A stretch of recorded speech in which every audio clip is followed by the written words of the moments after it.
of the realest sports talk show in the Northwest, Game Time Sports Talk, brought to you weekday afternoons from 1 till 3.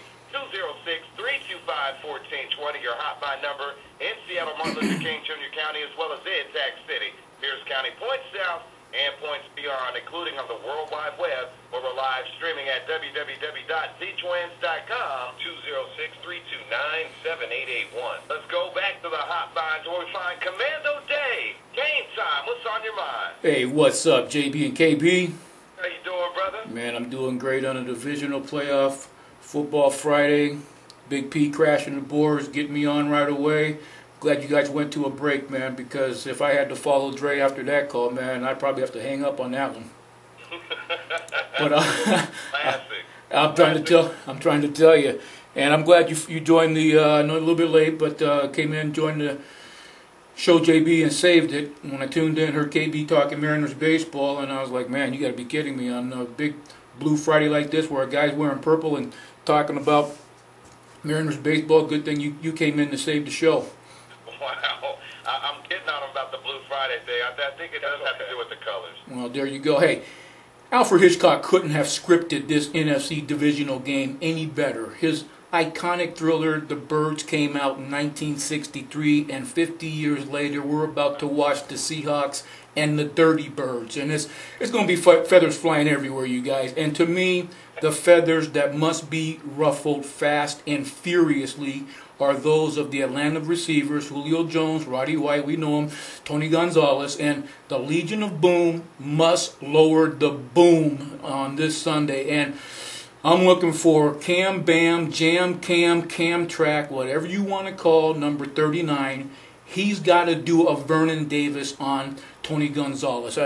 Earlier this year on the show, I said, you know, in connection with the Bounty Gate situation down in New Orleans, had it been called the Tinkerbell program, no one would have given it another thought.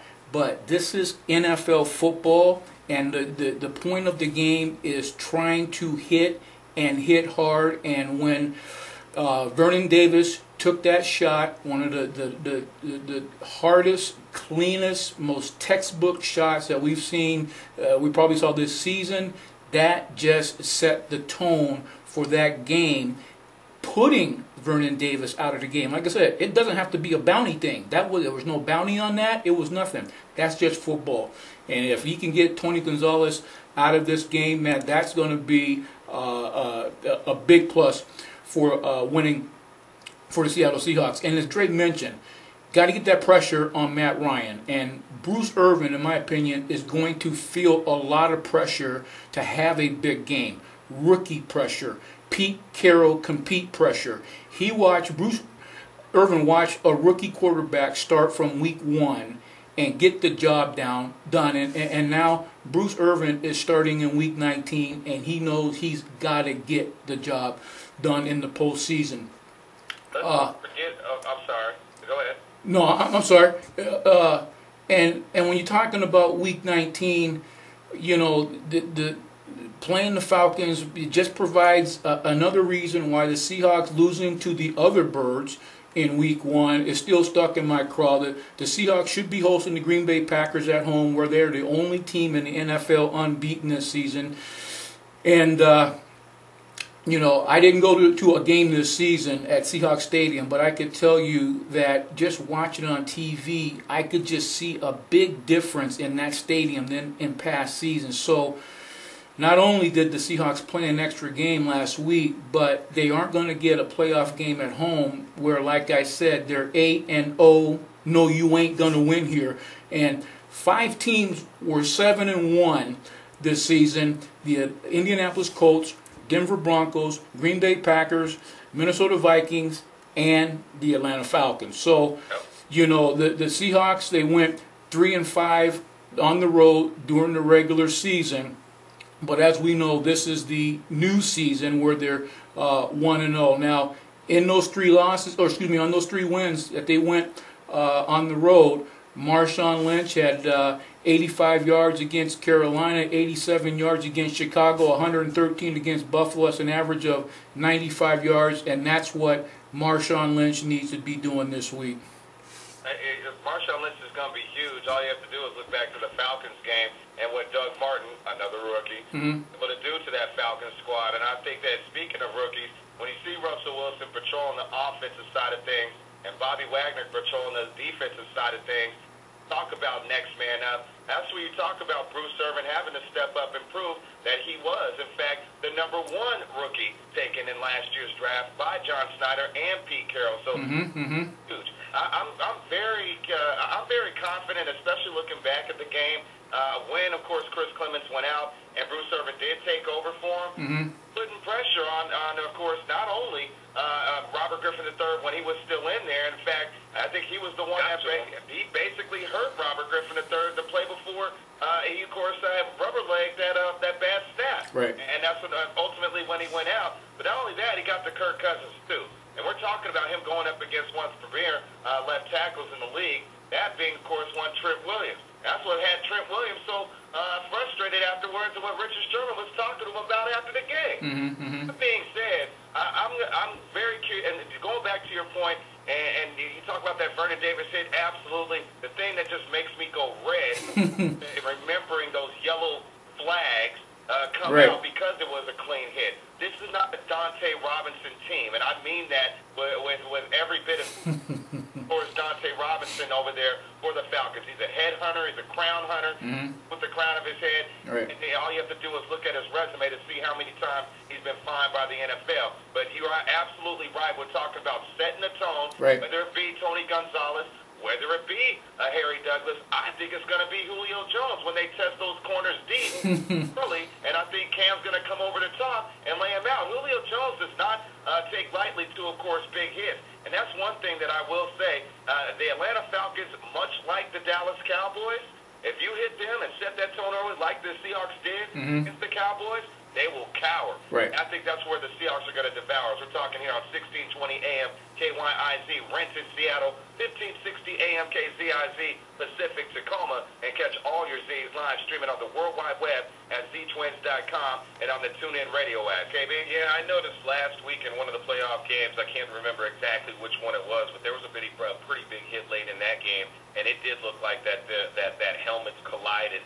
And I'm not so sure. Maybe the league has sent a memo out to the referees, like, be a little bit more cautious about some of those flags that you throw. Make sure that you know that the play is an illegal hit before you go reaching for the yellow flag. And so there might be a little bit more leeway, especially when you talk about the physicality that the Seahawks come and play with. So I'm pretty sure that there's going to be some hat laid in this game, and hopefully there's not going to be too many yellow flags thrown. But, this is a playoff game, and you're talking about two contrasting teams. One team that pretty much led the league in penalties almost when you talk about the Seahawks against a team that was the least penalized team all year long with the Atlanta Falcons. So it's kind of the bad boys versus the nice guys. Hopefully, in this case, the bad guys win, and that Seahawks.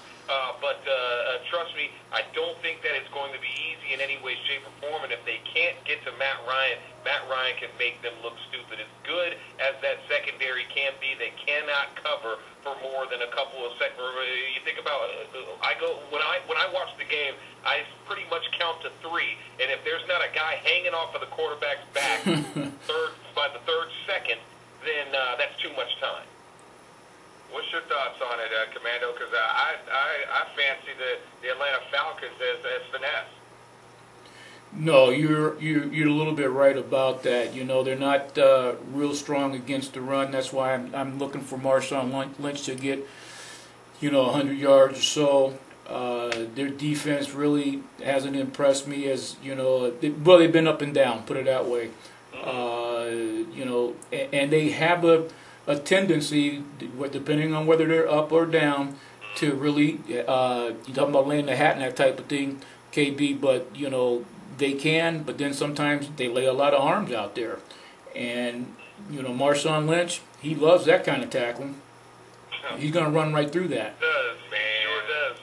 I look at this team, and I look at their schedule, and I don't necessarily see big-time wins, except when we talked about at the beginning of the year where they caught some of these teams before they caught fire. But if you look at it, they lost to Tampa the last game of the season. season. Now, whether they cared about that game or not, still, Tampa was not a good team. They lost to Carolina 2 weeks before that. They virtually lost 2 games to Carolina if it weren't for a 99-yard drive that they had in the first game against them. And we know that Carolina wasn't necessarily one of the creme de la creme here in the NFC. Doesn't matter. So it's still a mobile quarterback that presents the same type of things that Russell Wilson is going to give. And when you talk about the schedule, I said this earlier in the week, KB and Commando, the fact is that not only, and when you talk about is Russ a factor, and I asked this question to the game timers earlier in the week, which team do you think is going to suffer the most from the Russ? I don't think it's going to be Denver. I think because they have an 11-game winning streak coming in. You talk about the New England Patriots, they're used to having that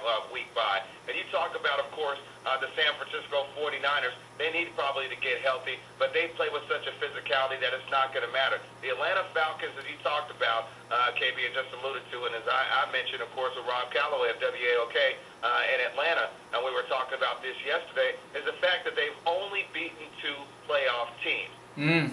Off schedule. The 2 teams that they beat, week number 2 against the Denver Broncos, before Denver got rolling, as we know, and they still almost lost that game after Peyton Manning threw 3 interceptions in the first quarter, and that was at home. Let's go to the Washington Redskins there 3 weeks later. Of course, that was week number 5, and we know that's when the Redskins started to make their skid to 3-6 before they caught fire. This is before those teams were known now as playoff teams. Those are the only 2 teams that are left, of course, that they have beaten.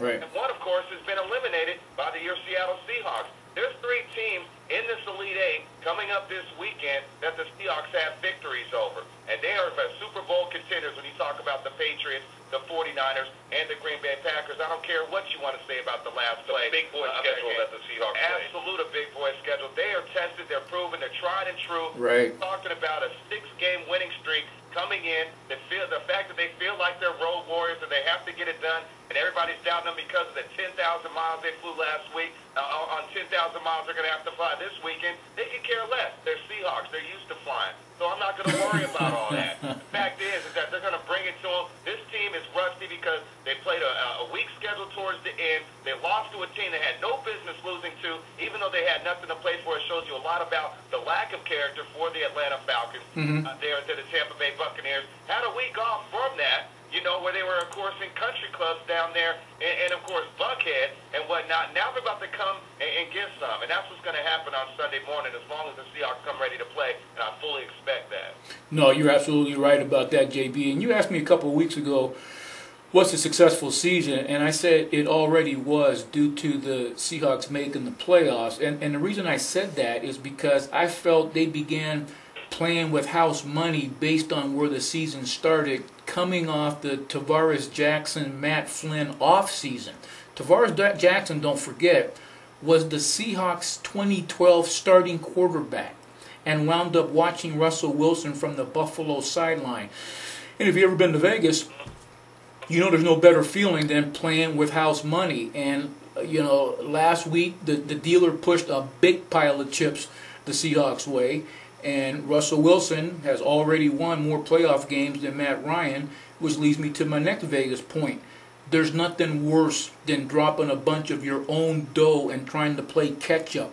The pressure is extremely acute, and after going winless in his first 3 playoff games, we're going to see Sunday morning, as you just said, JB, if Matty will be ice or not.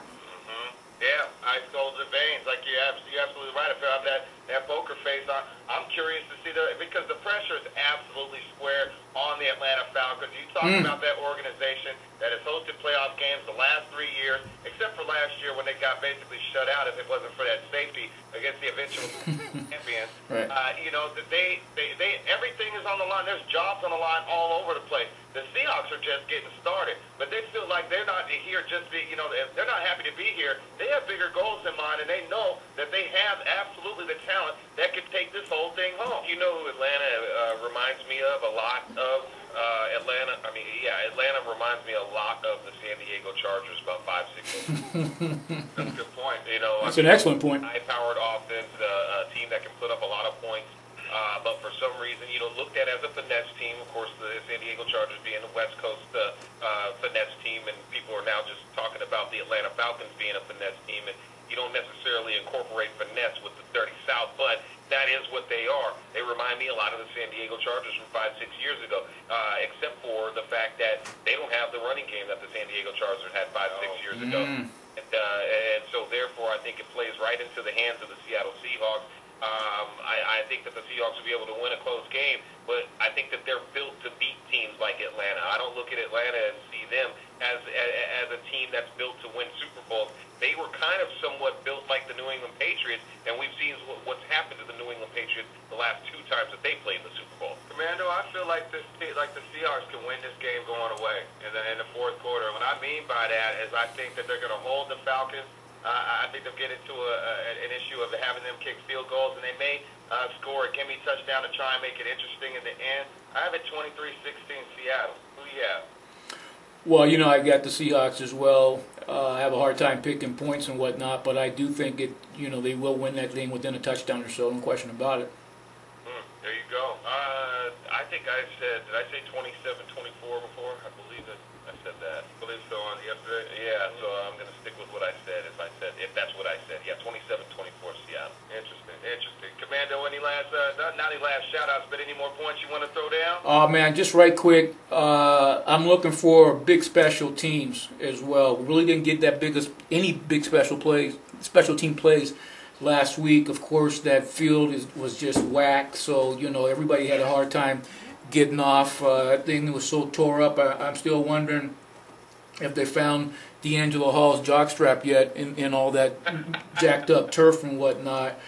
But I'm looking for like I said, big special teams play, and the key I think for the Seahawks minimize for all the teams in the playoffs at this point, you gotta have the discipline to minimize the penalties, because there's nothing worse than getting a first down, getting a big play, and having it come back because of a stupid penalty. Yeah, sometimes, depending on the situation, again, that could be as bad as a turnover. Exactly. There you go. Last shout-outs there, Commando. Great call. Thank you, JB. Good being one with you and KB as always, man, on Game Time Sports Talk, the realest sports talk show in the Northwest, particularly on a blue, did you hear me, KB? Blue Friday. And last shout-outs, man, let's go. I want the Ravens. Put me down for the 49ers as well. And last but not least, give me H-Town Edwards Texans. Got some upsets in there, huh? Yep. I like that. Hey, I could definitely see it. Hey, Commando, have a great weekend. Stay warm and go Hawks. Go Seahawks. Hawk and roll. There you go. That, of course, is Commando Dave. Checking in and out here on your Game Time Sports Talk, no doubt. Weekday afternoons from 1 till 3 right here on the Z 1620.